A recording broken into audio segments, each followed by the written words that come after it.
Тий. За улсын хурлын хэн шалгалтын тухай хууль заасны дагуу бас улсын хурлын гишүүдээс тодорхой бодлогын хэрэгжилт ямар байгаа асуудлаар ирэхгүй албан тушаалтанд асуулга тавьж болохоор байгаа.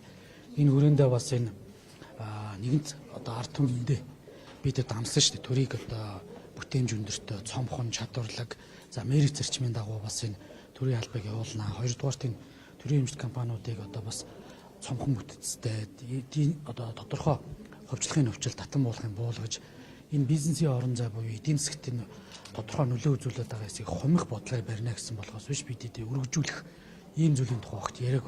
Тэгэхээр би бас энэ дээр нэг зарчим хэлээд байгаа. Монгол Ардын нам, ардсан нам, хүн нам хамтдаа ирэх барьж байгаа. Хамтдаа энэ ярьж исэн зарчмын асуудлууд дээр хэрэгжүүлээч. Түүнээс биш одоо хамтрал нэрээр нэг нэгийгээ одоо бас тодорхой албан тушаалуудад хүрэх ёстой юм шиг ингэж аашилж байхгүй хууль зөрчиж юм бүтцүүдийг бий болгоод байгаа юм биш виз гэдэг зүйл дээр нэр бүхий улсын хурлын гишүүн инквайр мэд сайхан гишүүнтэй хамтран ерөнхий сайдад асуулт тавьсан байгаа. Тэгэхээр энэ зөвхөн одоо хуулиар жишээ нь төрийн байгууллагуудыг байгуулах чиглэлдээ хандаж чиг үүрэг нь хуулиар тогтоодог. Жишээ нь одоо зөвлөл хороо комисч гэдэг юм уу ийм статустай байгууллага төр хууль дээр бичиж өгдөг байхгүй. Ийм асуудлуудыг салбар тунд зохицуулнаа.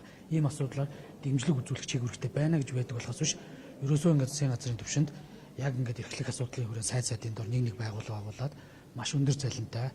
За надад одоо ерөнхийдөө бас одоо ирүүлж байгаа мэдээлэл гомдлоор юу гэхээр ерөөсөө юу ч хийхгүй ямдууд л уц цохогддог, агентлууд л уц цохдог. Тэгээд ийм юм хийж иргэснэг баахан дарга нар бий болсон юм байна. Ерөнхийдөө. Тэгээд сүүлдээ энэ хийсэн ажлуудыг одоо сайд дарга нар л барьж гүйдэг. За ерөнхийдөө ус төрчдийн хамаарал үхийтгэдэг томилогдсон байна гэж ерөнхий дур зургаар харагдаад байна. За хоёрдугаарт яг өөрөө чи асууж байгаа төрийн бүтээмжийн менежер, төрийн хяналтын менежер гэдэг.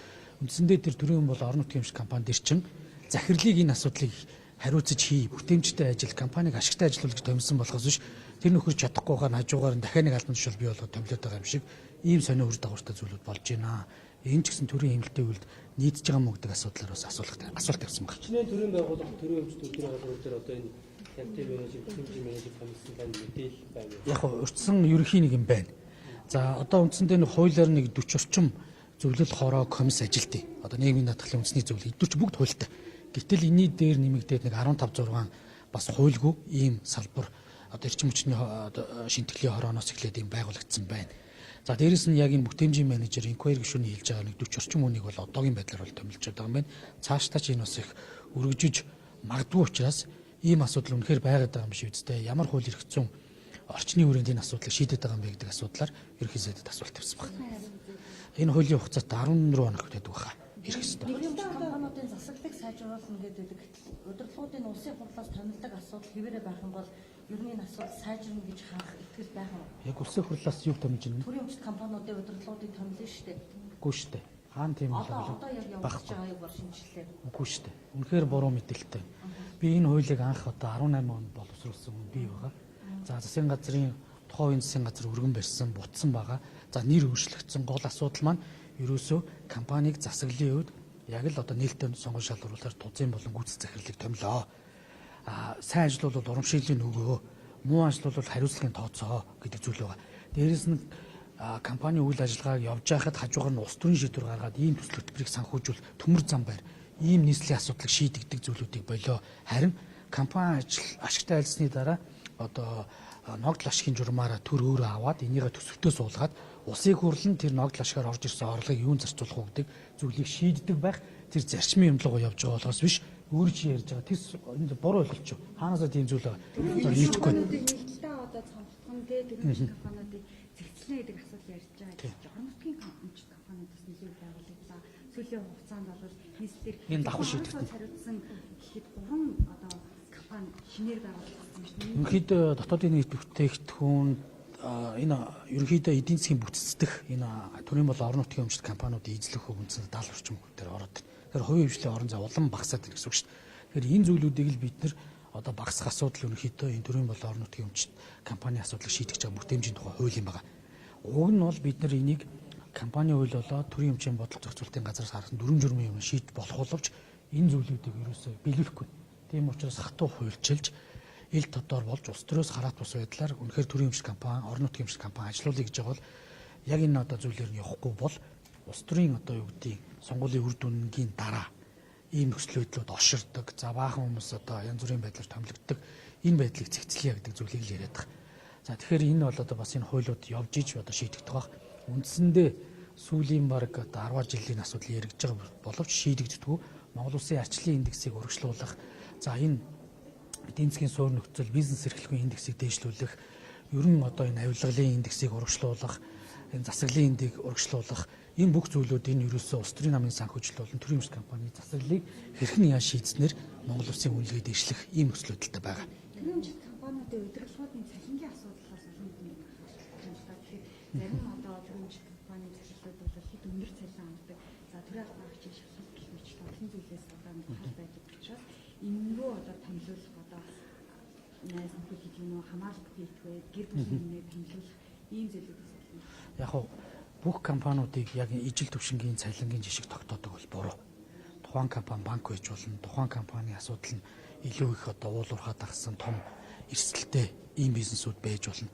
Гэтэл өнөөдөр зам арчилгааны компани захиралтай уулуурхаан компаниг удирж байгаа захирлын цалин яг ижлэр тогтоогоод төрийн эмч тэмчин гэдээ бас хийж болохгүй. Эн чинь бидний алдаа байхгүй. Гэхдээ бид үр дүнгийн гэрээг маш сайн байгуулах хэрэгтэй. Чамд ийм хэмжээний баялагийг хариуцуулж менежмент их хийж өглөө. Харин чи ийм хэмжээний ногдол ашигын бодлогоор төрд мөнгө оруулж ирэх хэрэгтэй. Ард түмэн баялагын санд оруулах хэрэгтэй байна. Чадах уу? Чадсан тохиолдолд чамд ийм хэмжээний цалин урамшуул өгнө гэдэг зүйлийг нарийн сайн тохиролцож ингэж яг одоо бизнесийн зарчмаар нь бас хандахгүй бол чадваргүй бага хүмүүсүүдийг томилж байгаа. Би энэ цалин өсний хэмжээ бол мэдээ зохистой байх хэрэгтэй гэдэг дээр бол санал нэг байна. Гэхдээ бүгднгийн нэгж хавтгаруулж ижил төвшөнд ерөөсөө хандж болохгүй. Бүлгийн журам байгаад байгаа шүү дээ. Тэрдээ таны хувьд ямар байр суурьтай байгаа вэ? Өнөөдөр бас өнгөрсөн 7 хоног бол хилцсэн. Өнөөдөр бол хилцсэн. Яг баг шүү. Ер нь ингэж одоо улсын хурал дахь Монгол Ардын намын бүлэг бүлгийн гишүүдийнхээ одоо амиг барих гэх юм уу? Хайрцаглах зүйлтэй санагдав. За би яг бүлэг янз янзын байр суурь бүлэг дээр би байр суурь хэлсэн. За зарим зүйлүүдийг засцаалруулах шүүмжлэлтэй зүйлүүд байна. Заавал одоо ингэж одоо оноожуулах гэдэг юм уу? Ийм зүйл байх шаардлагатай юу? Ер нь бол энийг хэлсэн байгаа. Хоёрдугаарт яг улс төр гэдэг бол яг багийн одоо спорт шиг зүйл. Бүгд тал дэшээ улс орны сонгуульд орохдоо ард түмнийхөө өмнө сонгогчдийнхөө өмнө нэг мөрийн хөтөлбөртөө орсон. Энэ мөрийн хөтөлбөр гэдэг юм уу зарчмын асуудал дээр нэг байх нь бол чухал байгаа. Түүнээс ч зураг дэлгэх царангуудаа өөр зүйл ярьдаг, ганцаарчсан тоглолт хийдэг. Ийм зүйл бол одоо бас яг улс төрийн нам гэдэг юм уу энэ улсын хурлын одоо парламентын одоо төлөвшөлт бол сөргөөр нөлөөлж байгаа. Харин нам дотроо яг асуудлыг яг зарчим дээр хөрөх хүртэл бид нар бол чөлөөтэй мэтгэлцэх ёстой. Манай бүлэг бол харьцангуй одоо гишүүдийн дуу хоолойг хааж боогод байдаг зүйл байхгүй. Дотроо бол одоо илэн талангүй ярьдсан билээ. Би одоо улс төрд орж ирээд бас нэг удаагүй учраас бас өмнөх процедурыг сайн мэдэхгүй боловч анхны төсөөлжсэнийг бодвол харин ч одоо юу гэдэг бид дотооддоо бол арчлалтай залуучуудаа бүх үг хэлэх энэ зүйл дээр хориглоод байдгүй. Бидэд бол чөлөөтэй л ярьдаг. Чөлөөтэй ярилцаад нэгдсэн ямар шийдэл төрөв. Энэ шийдэл маань угаасаа үндсэн хуулийн зарчим болоод ард түмэнд өгсөн нийтлэг эрх ашигын төлөө бол хэдүүлээ хамтдаа байх ёстой. Түүнээс биш үндсэн хуульд авсан байт юм уу? Ийм зүйлүүд бол угаасаа л одоо өөр өөрсдийнхөө байр суурьаараа эсэргүүцэл явдаг шүү дээ. Тэгэхээр энэ дээр бол нэг тийм одоо Монгол Ардын намын бүлэг гишүүдэд хайрцаглах чинь нэтэрэг зүйл бол байхгүй. Би бол энэ дээр тэр оноожуулах систем бол шаардлага байхгүй. Энэ нь бол улс төрийн дэмжлэг үзүүлэх хэсэг асуудал бол тухайн намын дүрм эсвэл ерөнхий сайдын бүр эрхийн асуудал байхгүй. Би энэ зүйлүүдийг бол зарчмын хувьд хэлсэн байгаа. Ийм зүйлүүд байгаа шүү. Түүнээс биш Монгол Ардын нам одоо гишүүдийн амийг барих гэж гэдэг юм зүйл огтоос хэрэгтэй биш. Асуудал яригадаад байна л да. Одоо жишээлбэл намын бүлгийн шийдвэрээс өөр эсрэг байр суурь илэрхийлсэн тохиолдолд оноо хасна, за бүлгийн дараа ганцаарчилж уулзсан, улс төрийн дэмжлэг үзүүлэхгүй гэсэн хариуцлагын асуудал давхар ингээд журамлагдаад ирэхээр тухайн гишүүд өөрсдийнхөө үзүүлэлтээ илэрхийлэх гэдэг юм уу? Энэ чиглэл нь хаагдах юм уу гэдэг харж байгаа. Тэр хариуцлагын асуудал гэдэг юм уу? Тэр зүйлүүдийг харин засцалруулъя гэдэг залуу гишүүд, ерөнхий гишүүд шүүмжлэлтэй хандсан. Хэдийгээр улсын хурлын чуулган дээр үг хэлэнгүүт 5 оноо өгнчлөө 10 оноо өгнө гэж байх. Гэтэл хууль хэлцэх хугацаа маань ерөөсөө 1 цаг 2 цаг бүлгүүдээс цөөн тооны хүмүүс үг хэлэх асуулт асуух боломжтой байхгүй. Ийм хязгаартай зүйл дээр оноожуулна гэж бол байж болохгүй гэдэг зүйлийг миний хувьд хэлж байгаа. Харин илүү их одоо улсын хурлын тодорхой юмнууд дээр яг одоо тэг цэцэн гишүүн цэцэд одоо улсын хурлыг төлөөлж ажиллах байт юм уу сонсгол их ийм зүйлүүдээр нь яг гишүүдэд итгэжүүлээд байж болно. Түүнээс биш бидний яг үндсэн энэ хурал чуулганы асуудал дээр энэ оноожуулж гэдэг энийг хэтэрхий их одоо бүлгийн удирдлагуудын гарт өгж байгаа бол буруу энийг засч оруулж ирээ гэдэг шаардлага тавьсан. Энэ дээр бол одоо бүлгийн удирдлагууд өгж байгаа мэдээлэл гишүүдээ нэг хайрцаглах гал янз бүр болох гэдэг байгаа биш.